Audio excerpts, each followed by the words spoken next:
Hello and welcome to this News Mobile special. I have someone who knows the election process in and out, former Chief Election Commissioner of India, Mr. S.Y. Qureshi. Thank you for coming to News Mobile, sir. It's a pleasure to have you. We are having the biggest democratic exercise in the world. The Indian elections will happen.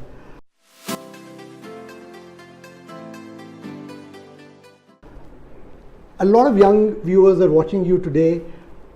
Run us through the process. How does it happen? From the day the EC announces the election, what all are the key parts of the process? As you rightly said, the Indian election is the biggest democratic exercise in the world. In fact, more than that, this is the biggest management event of any kind in the world. It can't get any bigger. Secondly, the day we announce the election date, we are in the election mode and the model code comes into operation. What does it mean? Just deconstruct it for our viewers. Model code of conduct means that the government cannot make any policy announcement? No. What I was telling you was that we come into the election mode the moment we announce the schedule, but that doesn't mean that we were not preparing. Actually, the preparation for election starts a year earlier. Okay. First, we have to set up the electoral roll. We have to make sure that every eligible voter is in the electoral roll. The people who have died, their names have to be removed. Those who have migrated, that has to change. So the health of the electoral roll is focused on in the initial months of the year. Right. As we come closer, then we start looking at the logistics. For instance, the machines should be procured and they should be in working condition. We start 3-4 months before that. We start checking the machines because we have 2 million machines which have to be deployed, and each machine has to be physically tested and certified as fit for use. Who certifies these machines? The factory. There are two companies, Bharat Electronics Limited under the Defence Ministry, and Electronics Corporation of India Limited, which is under the Atomic Energy Ministry. Okay. Their engineers come and test these machines and certify. But we also inform the political party that we are going to open a strong room. The machine will be taken out for testing. Please come and sit. So even when they take out the machine for testing, yes, you inform every political party before we open the lock of a strong room. We inform the political party. So during for instance, after these state elections were held, so all these machines went back to the strong room. They go back to the strong room. And but the first thing that will be done when machines are tested for the next election, first we erase the data of the previous election, except those which are code properties. Suppose there is an election petition, those machines have to be kept aside. They cannot be tied. But all other machines will be reset. We start from blank, and then they will be physically tested. So, there may be all kinds of problems with them. And then they are certified by the political party agents who come and supervise this process. Okay. So after that, the machines are fit for deployment.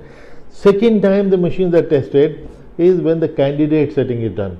Right. After one constituency shall be said 10 candidates remain finally. So the machine has to be then fixed up for 10 candidates. All other buttons will be locked. Okay. If there are say 24 candidates, there will be 2 machines, and then the remaining buttons of the machine will be locked. So every machine has to be individualized for that constituency on the basis of the number of candidates.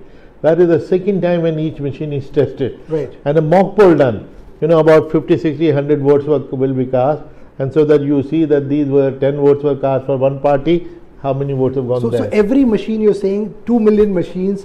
Mock polls are done 3 times. 3 times. I have described only 2 to you. Yeah. The third mock poll is on the day of the poll when you go there at 8 o'clock. Yes. Unknown to you, an hour before that, an hour mock poll has happened. Okay. And who conducts these mock polls? Now the presiding officer in the polling booth. Yeah. In the presence of the party agents. They are all there and they all certify. We take their signature that mock poll was conducted from 6 to 7 or 7 to 8, and the machine functioned fine. And so that is where we wonder if machine was functioning fine at 8 o'clock, why did it malfunction at 9 o'clock? So maybe a genuine malfunction, and that will be replaced in half an hour. Right. So there are 3 times the mock poll, and always in the presence of the polling party agents. That is the security.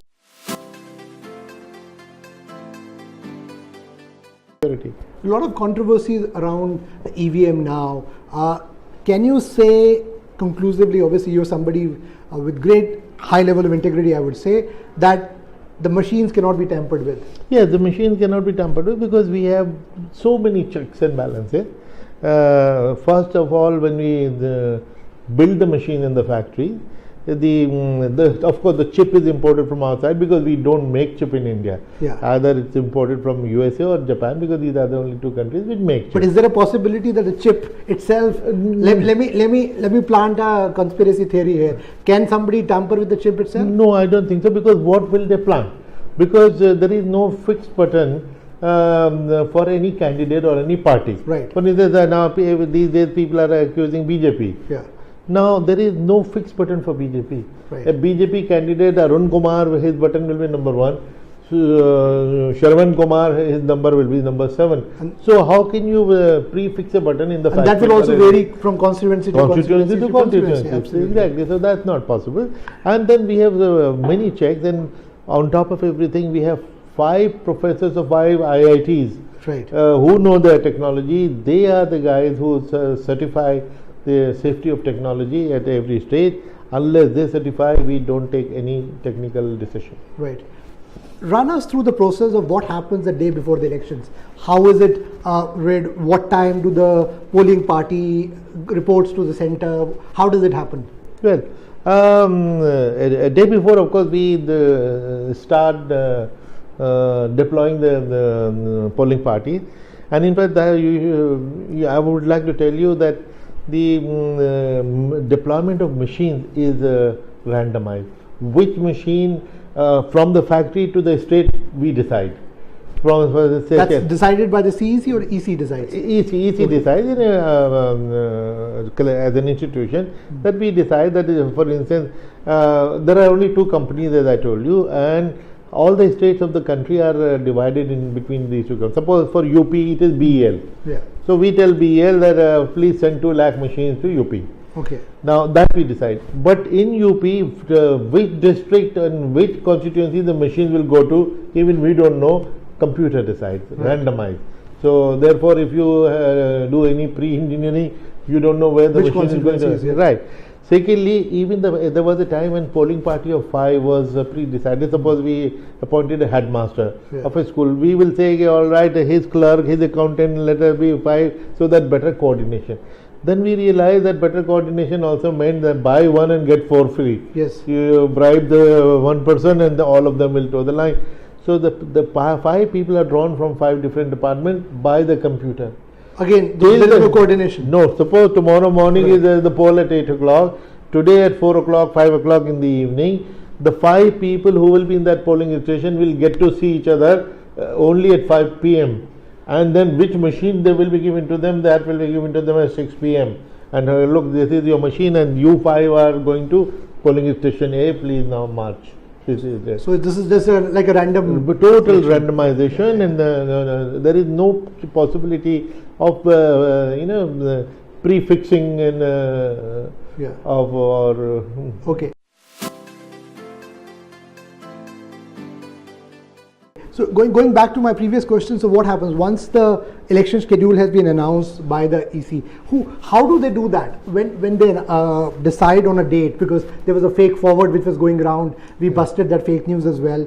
EC had never agreed on any dates. It was floating on WhatsApp. But how are these dates decided? People don't realize that even the decision of the poll dates is a very complicated issue. And there is a lot of thought which goes into it. We have to, number one, we are very voter friendly. We don't want to inconvenience the voters anyway. There are certain things. For instance, in the month of March, it's a examination month, is a holy cow. We cannot touch it. Then agricultural season, because it is very difficult for the farmer to come out in the sowing season, and even more in the harvesting season. We take that into account. The weather conditions, we avoid the monsoon. And the festivals, we have all kinds of festivals, religious festivals, social festivals, local festivals. So we have to take that into account and then fix a date which will be convenient for the people. And on that basis we decide. And second thing which we do is a number of phases. Okay. So many times people say that why do you have so many phases? Yes. That is only because we are bothered about the safety of our voters and our polling parties, because you remember even 10-15 years ago there used to be poll day murders, and before the poll 50, 60, 100 murders was the norm. We don't want to take that risk. So there was a demand, increasing demand, that paramilitary force should be deployed at the sensitive booths. Okay. Now paramilitary forces are limited. What we do is we call the Home Secretary and we negotiate with him how many companies of paramilitary forces can you give us. And once they indicate that normally it is 700, 800 companies, every company has 100 troops. So on that basis we see how many sensitive booths that we have where paramilitary force is essential. So we rotate the same force from second to the third to the fourth phase. That's why which is why there has to be a gap of 3-4 days, because after the poll day you go home, but these forces have to be mobilized, they have to take the train for the next station, and then so that is done to basically make it convenient for the voters and also coordinate well for the security forces. Yes. The other issue is that, even though the bureaucracy is very professional, but in some states it often comes into people lodge complaints that the bureaucracy is biased. How do you make sure that the bureaucracy, so all the bureaucracy starts reporting to the EC the day the poll order comes into play or the dates are announced? Yes, the entire bureaucracy of India comes under Election Commission, and in fact there is, for instance, the Home Department will issue a notification from today that from the DGP to the last constable is now at the service of the Election Commission. Now we post. So that means the CEC in Delhi and under the the state election commissioners. Yeah, correct. Yeah. So then we decide their deployment, and we have a policy. There are certain inbuilt restrictions. For instance, we do not allow anybody to continue in the home place of posting. Okay. So if you are in the home district, you go out. If you have been posted there for more than 3 years, you go out. Okay. Some governments were clever that they will keep a SP or DM for 3 years, 4 years, and totally committed guy. 6 months before the election, they transfer him, and 1 month before they will bring him back. So when we ask you how long have you been here, he says, "Sir, I came only last month."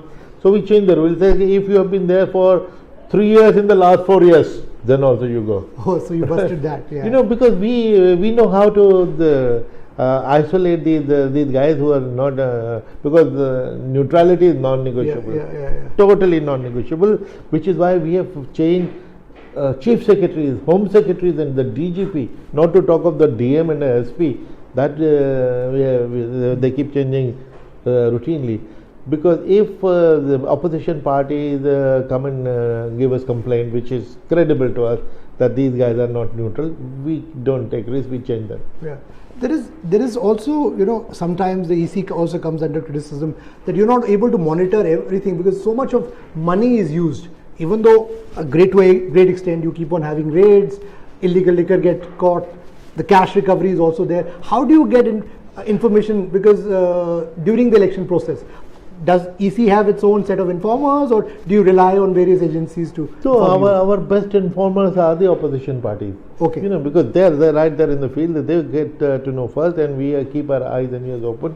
We have 24/7 complaint receiving mechanism, and we act. And also we set up our model code enforcement parties. We set up flying squads who are roaming around. 7-8 years ago, in my time, we had set up the full-fledged expenditure monitoring division, where we brought in an income tax commissioner from CBDT to make the rules, and the income tax machinery keeps an eye. And during the campaign period, we keep shadow accounts. Okay. And what it means is that during the 14-day campaign period, a candidate is supposed to bring his accounts to us 3 times in 14 days. Every 4 days he will take a look. In these 3 days I did 3 public meetings that 5,000 people, and I spent 10,000 rupees. We are monitoring every activity. We have everything recorded. We say, look, don't lie. Your public meeting was very big and you would have spent 2 lakh rupees. So you already have people videographing it. Okay. So we keep a shadow account, and when we confront them with the evidence, sorry sir, immediately they correct it, because they have correction is possible Right. during the process. But after the election, within 30 days, they have to file their statement. Then they cannot, nothing can be changed. And if any thing wrong is found, they will be unseated and disqualified from contesting. There have been instances of people being unseated? Oh yes, of course, yes.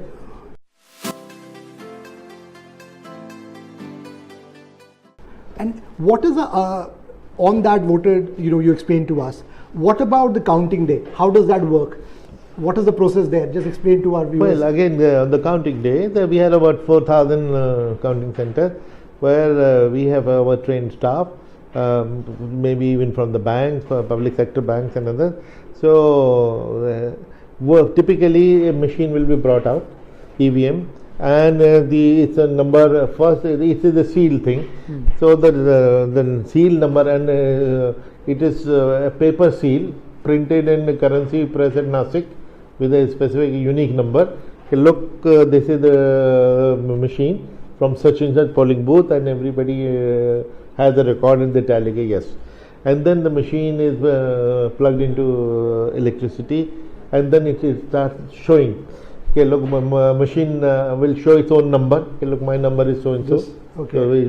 So every machine has a unique number. Unique number, and that seal was a different unique number. Okay. And that seal was even paper seal was also signed by the agents of the candidates before at the end of the poll day. So first we have to prove to you that this is the machine which was used in the poll day, and after that it will say that this is my number, and then total votes polled in this machine is 640. Candidate number 1, candidate number 2, and people keep noting. And at the end of one round of 14 machines, we declare the result for that round. Okay. And deliberately we declare and give it to the media, so that retrospectively, after 20 rounds, suppose you find that somebody is losing by 200 votes, and then you manipulate. There is no manipulation possible, because every round machine results are being declared. It's transparent. It's transparent. Yeah. How does this VVPAT, the paper trail, how does that work? The VVPAT voter verifiable paper audit trail was started by us to create more transparency, and which means is now earlier when you press a button in the machine, there is a light which lights against that name, and there will be a beep which will be heard in the room and even outside, so that your vote has been cast. Now when you press the button, the light goes up. Yes. But what is going inside the machine, it may be wrong, it may be different. So what happens is, when the vote is going into the machine, parallelly it is going into the VVPAT, where there is a screen. There is a printer. Basically, it's a printer. There is a screen which will show you the candidate you have voted for. So you actually. So somebody actually knows that who you have voted for. Yeah, you will see. You will see the name will appear in the screen. The name, the symbol, and the sequence on the ballot paper, so that you know that this is the person I voted for. Okay. And after 7 seconds, the slip will cut automatically and go inside the seal box. Okay. And when you count the slips from these machines and count the machine, it has to tally. Oh, right. And for instance, now people are still casting aspersions. In the just completed elections 2 months ago, out of them 700 machines, the slips were counted. And they were tallied exactly? Each one of them tallied. So you are saying, Mr. Qureshi, that India's elections are free and fair, and there's no room for suspicion on our EVMs at all? Yes, correct. In fact, what amuses me and surprises me, that people say that Narendra Modi and Amit Shah are very bright, clever, they can do anything. If that was the case, if after the BJP lost 5-0, at least then you stop accusing them, because otherwise, if they were so clever, why would they lose? Yeah. I think thank you very much. I know by seeing this, millions of our viewers and readers would have got a sense of that India's vibrant democracy has vibrant election. And thank you so much for explaining the process so well for our viewers. Stay in touch with all our special programs leading to elections 2019. We will deconstruct these elections for you. Stay tuned to News Mobile.